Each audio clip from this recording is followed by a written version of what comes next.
A Hells Angels member catches a waitress eating lunch in the rain. He's devastated when he finds out why. The air hung thick and heavy over the asphalt, a sullen gray blanket that promised a storm.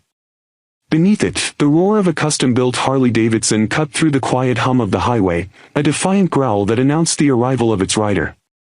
Hammer, a man whose very presence commanded respect, or at the very least, a wide berth, pulled his bike into the gravel lot of the Roadside Relish, a greasy spoon diner that had seen better decades.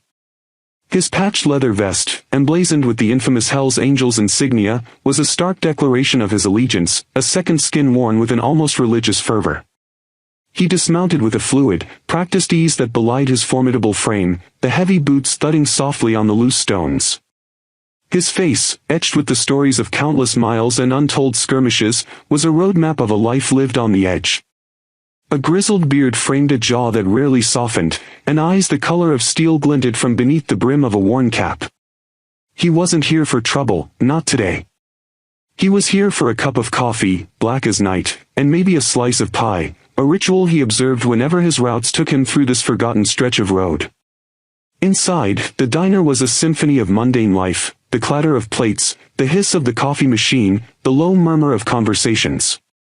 The air was thick with the scent of stale grease, brewing coffee, and artificial maple syrup.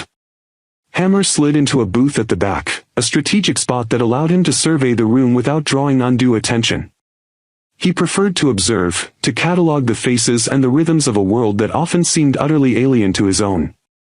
A waitress, her movements a blur of efficiency, approached his table. Her name tag read Lily. She was young, probably no older than her mid-20s, with an exhaustion etched around her eyes that seemed to contradict her vibrant, almost defiant, red hair, pulled back in a practical, no-nonsense ponytail. Her uniform, a faded blue dress with a white apron, looked a size too big, hanging loosely on her slender frame. Despite the visible weariness, a faint smile touched her lips as she greeted him, her voice surprisingly soft, a stark contrast to the rough-and-tumble environment of the diner and, indeed, the very man she was serving. "What can I get for you, Han?" she asked, her pen poised over her pad. There was no fear in her eyes, just a practiced professionalism that Hammer found mildly intriguing. Most people, upon seeing his colors, either averted their gaze or treated him with an exaggerated deference. Lily simply saw a customer. "Coffee. Black. And a slice of your apple pie, if it's fresh," Hammer rumbled, his voice a low growl that carried the weight of years. "Coming right up," she replied, turning with a swiftness that spoke of years spent navigating crowded aisles. As he waited, Hammer watched her. She moved with an almost frantic energy, balancing trays, refilling mugs, wiping down counters. She seemed to be everywhere at once, her steps light but purposeful. He noticed the way she handled the grumpiest customers with a patient nod, the way she offered a genuine smile to a lone trucker nursing a cold plate of eggs. There was a quiet dignity to her work, a resilience that Hammer, despite himself, found himself respecting. He'd seen plenty of people break under less pressure. Lily, it seemed, just kept going. The sky outside had finally given way. The first fat drops of rain splattered against the diner's grimy windows, quickly turning into a steady downpour. The sound was a comforting roar against the roof, a natural white noise that somehow amplified the cozy warmth within the diner. Lily brought his coffee and pie, setting them down with a quiet efficiency. "Anything else, sir?" she asked, her eyes briefly meeting his, a fleeting moment where he thought he saw a flicker of something, a shadow of worry, before it vanished behind her professional mask. "That'll do," he grunted, taking a long sip of the strong, bitter coffee. It was exactly what he needed. He watched her retreat, her shoulders slightly slumped now that the initial rush had subsided. She moved towards the back, disappearing briefly through a swinging door that likely led to the kitchen or staff area. A few minutes later, Hammer was halfway through his pie, the sweetness a welcome counterpoint to the coffee's bitterness, when he saw her again. Only this time, she wasn't inside. He happened to glance out the window, his gaze drifting towards the small, dilapidated shed at the far end of the parking lot, usually used for storing old equipment or overflow supplies. It was an insignificant structure, barely more than an oversized garden shed, its paint peeling, its roof sagging. But there, huddled beneath the meager overhang of its rusty tin roof, was Lily. She was sitting on an overturned plastic bucket, her uniform now visibly damp from the spray of the relentless rain. Her red hair, freed from its ponytail, clung in wet strands to her face. In her lap, she held a small, plastic container. She wasn't looking at her phone, or talking to anyone. She was simply eating, slowly, meticulously, a sandwich that looked meager even from this distance. The rain hammered down around her, creating a small, muddy moat at her feet. Hammer frowned. Why was she out there? The diner wasn't exactly packed. There were empty booths, a counter stool or two. Even if the staff break room was full, surely there was somewhere dry inside. He watched, a strange knot forming in his stomach. It wasn't pity, not exactly. It was more a gnawing curiosity, a feeling that something wasn't right. This wasn't just a girl trying to catch a breath of fresh air. This was a girl enduring the elements, making a conscious choice to be out in the cold, wet gloom. He saw her shiver, pulling her arms around herself, but she didn't move. She just kept eating, her gaze fixed on something beyond the parking lot, something unseen. Her eyes held that same weariness he'd noticed earlier, but now it was amplified, raw and exposed without the diner's artificial cheer to mask it. He saw her take a bite, chew slowly, almost mechanically, as if the act of eating itself was a chore, a necessary function rather than a pleasure. What kind of sandwich was it? He couldn't tell from this distance, but it looked remarkably plain. No fancy fillings, no overflowing deli meats. Just bread and, what looked like, a thin slice of something pale. She took another bite, then paused, her gaze still distant. Her shoulders slumped even further, a gesture of profound exhaustion that pulled at something deep within Hammer. He was a man accustomed to hard lives, to people making tough choices, but this felt different. This felt unnecessarily bleak. He finished his coffee, the warmth doing little to dispel the chill that had settled in his gut. He paid his bill, leaving a generous tip, then walked towards the restrooms, a detour that positioned him closer to the back door, allowing him another vantage point. He pushed open the door to the small hallway leading to the kitchen, the scent of fried food growing stronger. Through the grimy window of the back door, he could still see Lily. She was now wiping her hands on a small, worn napkin, carefully packing the plastic container back into a small, faded fabric bag. Her movements were precise, almost ritualistic. She looked up, her eyes scanning the parking lot, as if searching for something or someone. There was a fleeting moment of vulnerability in her expression, a silent plea that seemed to hang in the air, before she quickly masked it, her face settling back into that familiar, tired stoicism. Then, she did something that truly caught his attention. She reached into her bag again, pulling out a small, crinkled photograph. He couldn't make out the details, but he saw her trace a finger over it, a gesture of tenderness that seemed utterly out of place in the harsh rain and barren surroundings. A flicker of a smile, genuine this time, touched her lips, but it was quickly replaced by a sigh, heavy with resignation. She tucked the photo away, stood up, and brushed rain off her uniform, preparing to re-enter the diner. Hammer felt a surge of something he rarely experienced, an almost irresistible urge to know. What was in that photo? Why was she out there, alone in the rain, eating that meager meal? This wasn't about a cheap thrill or a curiosity, it was about a deeper sense of unease. He had seen enough pain in his life to recognize its shadow, and it clung to Lily like the rain to her clothes. He knew, with a certainty that settled deep in his bones, that there was a story here, a reason for her quiet suffering that went beyond the daily grind of a diner waitress. And for some reason he couldn't articulate, he felt compelled to uncover it. He had to know why she was out there, enduring the cold and the wet, eating alone, tracing a picture with such profound sadness. It was a mystery he found himself drawn into, a puzzle he felt an unexpected need to solve. He watched her open the back door, the faint chime announcing her return to the warmth, the noise, the artificial smiles, and the hidden struggles within. He knew he wouldn't be leaving this town until he had his answers. He wasn't sure what he expected to find, but the image of her, huddled in the rain, had lodged itself firmly in his mind, refusing to be dislodged. He had a feeling it was going to hit him hard. He just didn't know how hard yet. He decided to ask around subtly first. Maybe a word with the cook, or the older counter lady who seemed to know everyone's business. He needed to be careful, though. His presence alone could spook people, make them clam up. He needed to be a ghost, a shadow, just for a little while, before making his move. The rain outside continued its relentless drumming, mirroring the persistent questions now echoing in Hammer's mind. He stepped out the back door, into the cool, damp air, pulling his jacket tighter. The shed where Lily had been sitting was dark, empty, and silent. He walked over to it, his boots crunching on the wet gravel. He bent down, scanning the ground. There, nestled amongst some discarded cigarette butts and a few fallen leaves, was a small, almost imperceptible tear in the plastic of the bucket she had been sitting on.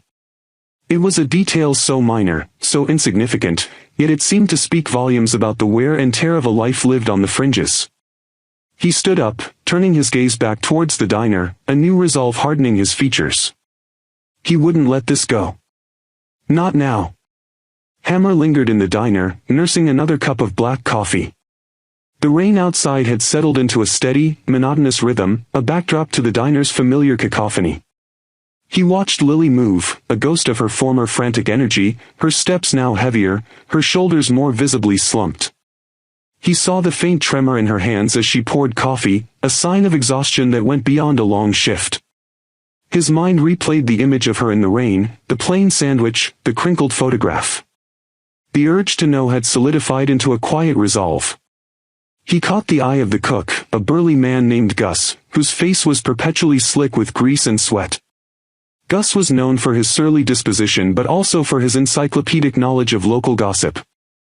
Hammer waited until Gus had a momentary lull at the grill, then rose from his booth, his heavy boots thudding softly on the worn linoleum.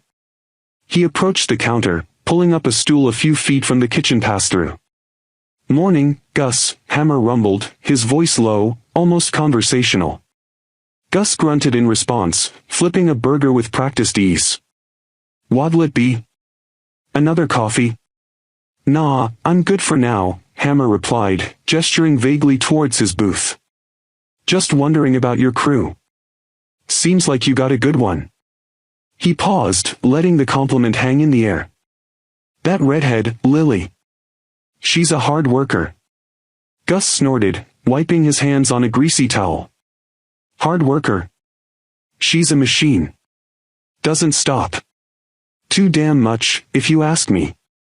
He cast a quick, almost furtive glance towards the dining area where Lily was refilling salt shakers. "Always here. Early, late. Never calls in sick. Barely takes breaks. Rough life, huh?" Hammer prodded, keeping his tone neutral. Gus shrugged, turning back to the grill. "Ain't nobody's business but her own. But yeah, rougher than most. This place ain't exactly a gold mine, and she works more than anyone I know. She's got responsibilities." "Responsibilities?" Hammer repeated, the word hanging in the air. Gus hesitated, then lowered his voice slightly. "Look, I ain't one to gossip, but she's got a kid. Little girl. And she's got other issues. Medical stuff, I hear. Family. Always seems to be strapped for cash, bless her heart." He flipped another burger, the sizzle filling the brief silence. "That's all I'm saying." Hammer absorbed the information. A child. Medical issues. The pieces began to shift, forming a clearer, albeit still incomplete, picture. The exhaustion, the meager lunch in the rain, the crinkled photograph, it all started to make a grim kind of sense.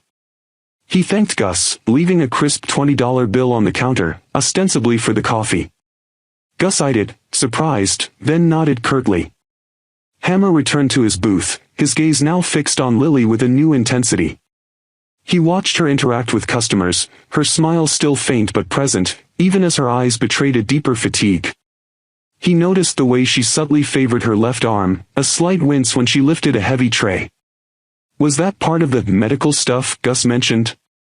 Or just another symptom of overwork? He spent the rest of the afternoon in the diner, a silent, imposing fixture in the back booth. He ordered a second slice of pie, then a third coffee. His presence, usually a source of unease, seemed to have been accepted as just another eccentricity of the road. He observed Lily closely. He saw her furtively checking her phone, her brow furrowed with worry as she scrolled through something, then quickly tucking it away when the manager, a portly man with a perpetually stressed expression, walked by. He saw her pick up a dropped napkin, her hand brushing against her stomach, a momentary protective gesture. As the afternoon wore on, the diner emptied out, leaving only a few stragglers. Lily began her closing duties, wiping down tables, sweeping the floor. Hammer remained, a silent sentinel. He saw her pause by a payphone near the restrooms, digging into her apron pocket. She pulled out a handful of coins, carefully counting them before dropping them into the slot. Her conversation was hushed, her voice barely audible, but Hammer caught fragments. Words like appointment, medication, overtime, and don't worry, sweetie, mommy's coming. The pieces clicked into place with a chilling finality. The child, the medical issues, the constant struggle for money. It wasn't just vague responsibilities. It was a desperate fight for survival, a battle waged alone against overwhelming odds. The image of her eating that plain sandwich in the cold rain, tracing the photograph, now took on a heartbreaking clarity. She wasn't just eating lunch, she was sacrificing, saving every penny, every moment, for someone else. Hammer felt a cold wave wash over him, a sensation he hadn't experienced in years. It wasn't fear, but a profound, almost primal, anger mixed with a deep, aching sadness. He had seen hardship, seen poverty, seen people make impossible choices. But there was something about Lily's quiet, relentless struggle, her unwavering dedication despite her visible exhaustion, that struck him to his core. It was the kind of resilient despair that ate away at a person, slowly, inexorably, until there was nothing left but a shell. He watched her hang up the phone, her shoulders slumping further, her hand going to her forehead as if to ward off a headache. She took a deep, shuddering breath, then straightened, pulling herself together with a visible effort. Her eyes, briefly meeting Hammer's across the almost empty diner, held a fleeting moment of raw vulnerability before she quickly masked it, offering him a tired, professional smile. Hammer felt a knot tighten in his gut. He was a man of action, a man who solved problems, often with brute force. But this wasn't a problem that could be fixed with a fist or a threat. This was a slow, grinding dissolution, a life being slowly consumed by circumstance. He knew the kind of people who preyed on vulnerability like this, the kind of sharks that circled those on the edge. He had protected his own, fiercely, for decades. And now, for reasons he still couldn't fully articulate, he felt a fierce, protective instinct rising within him for this young woman. He paid his bill, leaving an even larger tip this time, a silent acknowledgement of her struggle. As he walked out, the rain had finally subsided, leaving the asphalt slick and gleaming under the diner's neon sign. He pulled his leather vest tighter, the cool air biting at his exposed skin. He didn't get on his bike immediately. Instead, he leaned against it, his gaze drawn back to the diner's back door. He knew he couldn't just leave. He couldn't ride off and forget the image of Lily in the rain, or the fragments of conversation he'd overheard. The why was becoming clearer, and with it, a new kind of burden. He had seen too much, understood too much, to simply walk away. He had to do something. But what? His methods were not typically subtle, nor were they usually welcome in polite society. He thought about the manager, the portly, stressed man. He hadn't seen him treat Lily poorly, but he hadn't seen him offer any comfort either. Just the usual indifference of a boss to an overworked employee. Hammer knew he couldn't just throw money at the problem. That would be an insult, perhaps even dangerous, given her pride. He needed to be smart, to be careful. He decided to stay in town for another day, maybe two. He found a cheap motel on the outskirts, its sign flickering erratically in the fading light. He checked in under an assumed name, a precaution he always took. His mind, usually sharp and focused on the immediate task, was now consumed by Lily. He pulled out his phone, a burner phone he used for untraceable calls. He knew a few people who could find things out, discreetly, without drawing attention. He needed details. Addresses. Names. What medical stuff exactly? Who was the child's father? Was there any family? The enormity of the situation settled over him like a heavy blanket. He was a Hell's Angel, a man of the road, a figure of fear and respect. He dealt with threats, with rivals, with the harsh realities of his world. He wasn't a social worker, or a benefactor. Yet, here he was, compelled by an invisible force, drawn into the quiet, desperate struggle of a diner waitress. It was an uncomfortable feeling, a vulnerability he rarely allowed himself to experience. The next morning, Hammer returned to the diner, earlier than before. He wanted to catch Lily before the rush, before her professional mask was fully in place. He sat at the counter this time, a strategic move. He watched her arrive, her movements even slower than the day before, a deep weariness etched into every line of her body. She barely registered his presence, her gaze distant, focused on the tasks ahead. He ordered a simple breakfast, eggs, bacon, toast. Lily took his order with her usual quiet efficiency. As she turned to leave, Hammer spoke, his voice low, just loud enough for her to hear over the hiss of the coffee machine. "You look tired, Han," he said, not as a question, but as an observation, a statement of fact. She paused, her back to him, then slowly turned. Her eyes, usually guarded, held a flicker of surprise, perhaps even a hint of annoyance at the unsolicited comment. "It's a long day," she replied, her voice flat, devoid of its usual softness. "Yeah. I can see that," Hammer continued, undeterred. "Heard you got responsibilities." Her eyes narrowed slightly, a defensive posture immediately taking hold. "Everyone has responsibilities, sir." Her tone was sharper now, a clear warning. Hammer held her gaze, his own steel blue eyes unwavering. "Some more than others. Some carry a heavier load." He took a sip of his coffee, letting the silence stretch, allowing his unspoken understanding to hang in the air between them. He wasn't trying to pry, not directly. He was trying to offer an opening, a crack in her armor. Lily looked away first, her shoulders slumping just a fraction more. She didn't respond, simply turned and walked towards the kitchen, the swinging door closing behind her with a soft thud. Hammer knew he had pushed too hard, too fast. She wasn't going to open up easily. Her pride, her fierce independence, was a shield she had likely honed over years of struggle. He ate his breakfast slowly, observing the other staff. The older counter lady, Martha, was bustling about, refilling sugar dispensers. Martha seemed like the type who saw everything and said nothing, unless provoked. Hammer decided to try a different approach. He waited until Lily was busy in the back, then caught Martha's eye. "Morning, Martha," he grunted, offering a rare, almost imperceptible nod. "Morning, stranger," she replied, her voice raspy, her eyes sharp. "Still hanging around, are we?" "Just enjoying the local flavor," Hammer said, a hint of dry humor in his tone.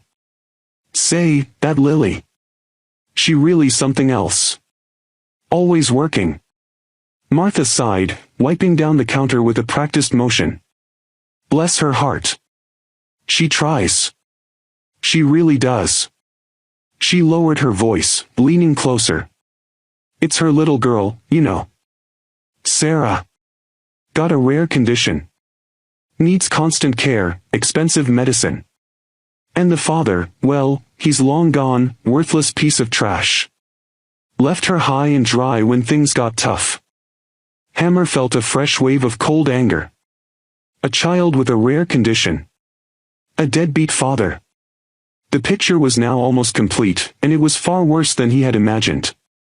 This wasn't just hardship, this was a tragedy, a life consumed by an endless, unwinnable battle. The devastation in the title was starting to manifest within him, a heavy, suffocating weight. "How bad is it?" Hammer asked, his voice a low growl, barely controlled. Martha shook her head, her expression grim. "Bad enough. Lily works 2 jobs, sometimes 3. This diner, then cleaning offices at night. Barely sleeps. She's got family, but they're not much help. Old, sick themselves. She's all Sarah has. All alone. Martha straightened up, her eyes meeting Hammer's. She's a good kid, Lily.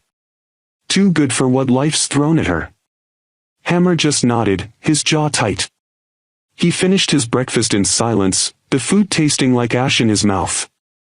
He paid Martha, leaving another substantial tip, then walked out into the cool morning air. The rain had stopped for good, but the sky remained a sullen gray, mirroring the storm brewing inside him. He got on his bike, the roar of the Harley a familiar comfort, but even that couldn't drown out the churning in his gut. He rode slowly, aimlessly, letting the wind whip away the cobwebs, trying to process the raw, brutal truth. A little girl, sick, dependent on her exhausted mother, abandoned by her father. The crinkled photograph. It must have been of Sarah. The tenderness, the sadness, the resignation. It all made sense. Hammer pulled his bike into a secluded spot overlooking the highway, cutting the engine. The silence was deafening. He reached into his own vest, pulling out a faded photograph of his own. A younger Hammer, grinning, arm around a woman with kind eyes. His wife. Lost years ago to an illness he couldn't fight, couldn't buy his way out of. He knew that helplessness, that desperate, soul-crushing despair. He knew what it felt like to watch someone you loved fade away, to be powerless against fate. The connection hit him with the force of a physical blow. Lily wasn't just a stranger anymore. She was a reflection of a pain he knew intimately, a pain he had tried to bury under layers of leather and hardened resolve. He had felt devastated then, and he felt a similar, crushing weight now. The memory of his own loss, the raw grief he had thought long buried, surged to the surface, mingling with the anger and sorrow he felt for Lily. He couldn't just leave. Not now, knowing what he knew. He wasn't sure what he could do, but he knew he couldn't stand by and watch another good person be consumed by a battle they couldn't win alone. His Hell's Angels colors, usually a symbol of defiance and self-reliance, suddenly felt heavy, almost suffocating. He was a man of power, of resources, in his own world. But in Lily's world, he was just another customer, another face in the crowd, utterly useless against the relentless tide of illness and poverty. But he wouldn't be useless. He wouldn't. A new resolve hardened his features, replacing the despair. He had connections, people who could help. Doctors, specialists, even lawyers. It wouldn't be easy, and it certainly wouldn't be his usual way of doing things. But he had to try. For Lily. For Sarah. For the ghost of his own past. He started his bike, the roar echoing his new purpose. He wasn't leaving this town until he had found a way to help. The exact path forward was still unclear, but the destination, the unwavering commitment to Lily and her daughter, was now etched into his soul. He had to approach this carefully, subtly, but with the full force of his will. He wouldn't scare her, he wouldn't intimidate her. He would simply help. He just needed to figure out how, without making her feel like a charity case, without compromising her fierce pride. This was going to be a different kind of fight, one he hadn't prepared for, but one he was now fully committed to winning. The roar of Hammer's Harley-Davidson shattered the morning quiet, a stark contrast to the internal silence that now consumed him. He didn't ride far, just enough to clear his head, to let the wind strip away the lingering bitterness. The cold, hard facts about Lily and Sarah had settled in his gut, a heavy, unyielding weight. A sick child, a single mother, abandoned and fighting alone against an impossible tide. It was a story he knew too well, a wound that had never fully healed within him. He parked his bike at the edge of town, overlooking the diner, a small, unassuming beacon of struggling hope. He pulled out his burner phone, its cold plastic a familiar comfort. He had contacts, people who operated in the shadows, who could dig up information faster and more thoroughly than any official channel. He wasn't looking for trouble, he was looking for solutions. His first call was to a man named Silas, a retired private investigator with a network of informants stretching across several states. Silas owed Hammer a favor, a big one. The conversation was brief, to the point. Hammer gave him Lily's name, the diner's location, and the bare bones of the situation, a sick child, an absent father, medical issues. Silas didn't ask questions, He just listened, grunted his affirmation, and promised to deliver a full report within 24 hours. Next, Hammer called a lawyer, not his usual criminal defense type, but a sharp, ethical woman he knew who specialized in family law and had a quiet reputation for taking on impossible cases pro bono, or for causes she believed in. He explained the situation, omitting his own affiliations, presenting himself as a concerned individual who had observed a grave injustice. He knew her kind, she valued truth and justice above all else. He painted a picture of Lily's desperation, Sarah's suffering, and the father's callous abandonment. He asked her to discreetly investigate the legal avenues for child support, for medical aid, for any recourse Lily might have. He promised her full backing, financial and otherwise, to pursue justice.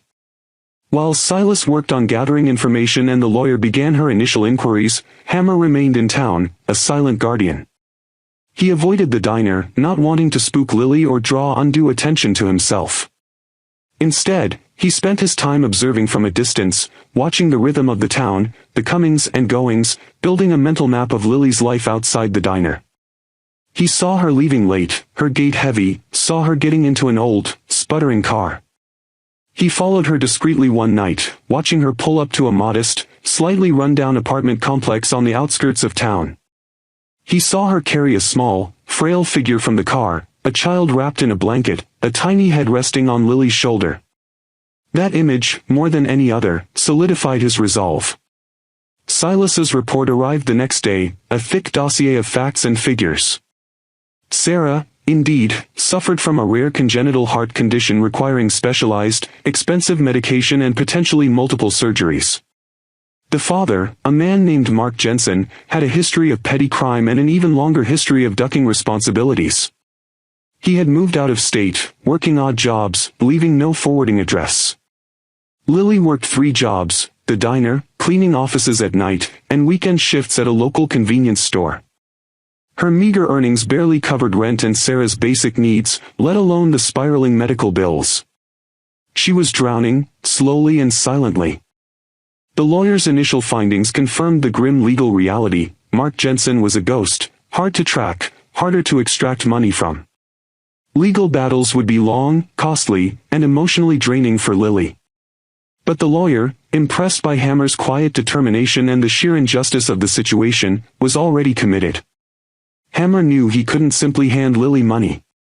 Her pride, her fierce independence, would reject it.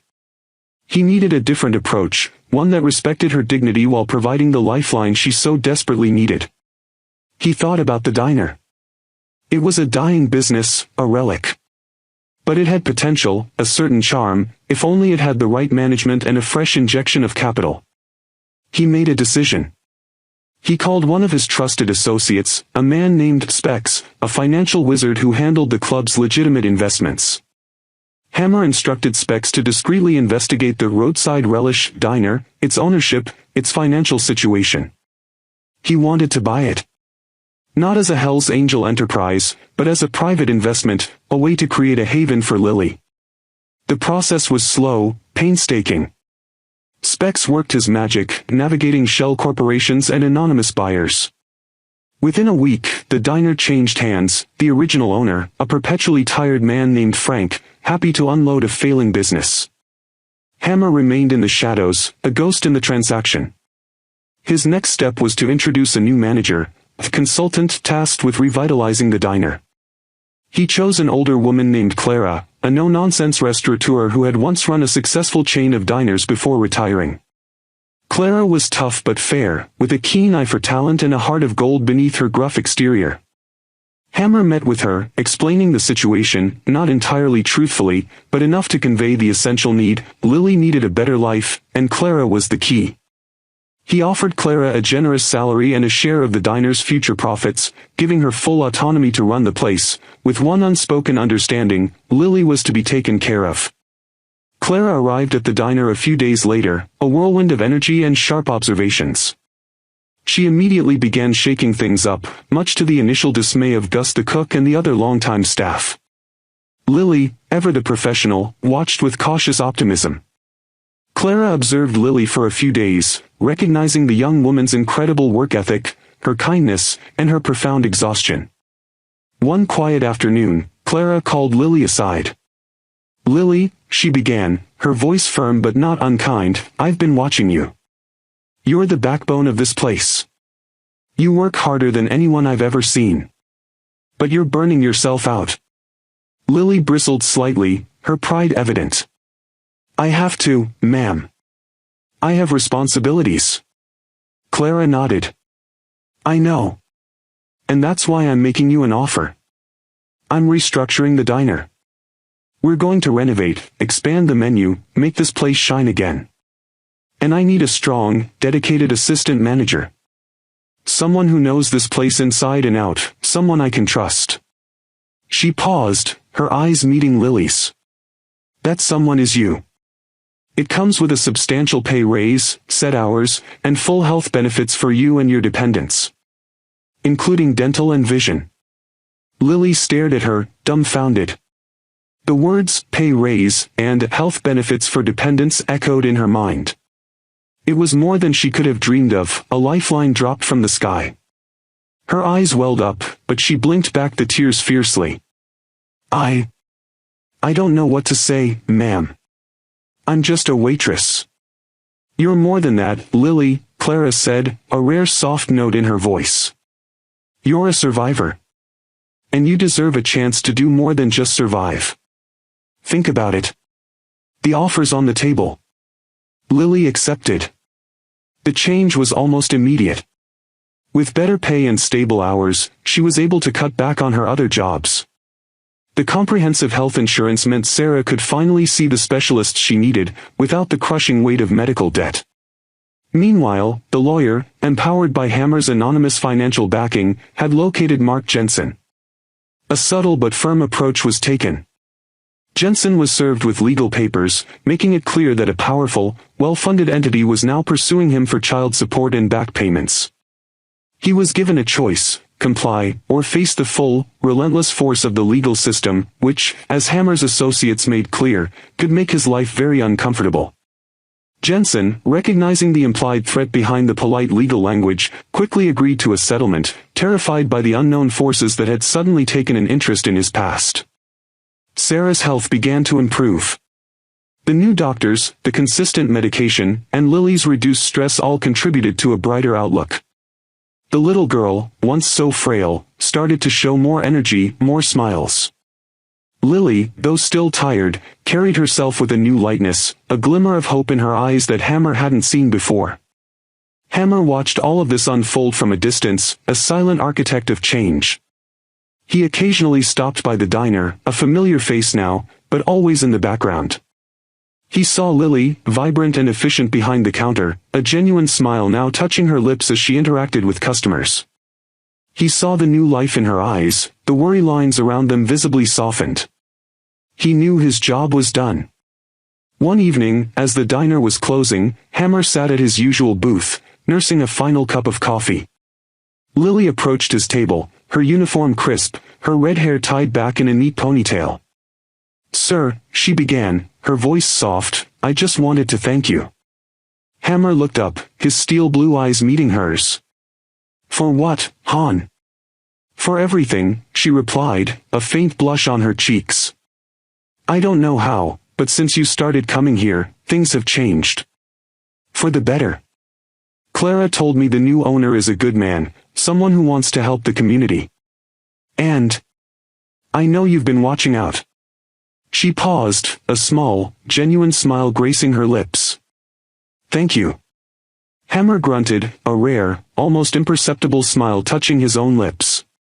"Just enjoying the pie, Lily. And it looks like this place is finally getting the management it deserves."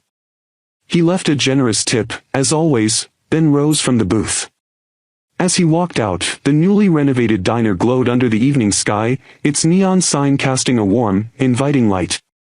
He mounted his Harley-Davidson, the roar of the engine a powerful counterpoint to the quiet satisfaction in his heart. He didn't know what the future held for Lily and Sarah, but he knew they had a fighting chance now. He knew he had played a part in it. He rode out of town, the wind whipping past him, carrying away the last vestiges of his own grief. The devastation he had felt, the deep, aching sadness that echoed his own past, had been transformed into something else, a quiet sense of purpose, a renewed belief in the possibility of redemption, even for a man like him. He was still Hammer, a Hell's Angel, a man of the road. But he was also a man who had found a new kind of fight, a new way to protect the innocent, not with his fists, but with a quiet, unwavering resolve. He knew he would never forget Lily and Sarah, their story etched into his soul, a reminder that even in the darkest corners of life, hope could be found, and sometimes, it just needed a little push from an unexpected place. The road stretched ahead, endless and inviting, but now, it felt a little less lonely, a little more meaningful.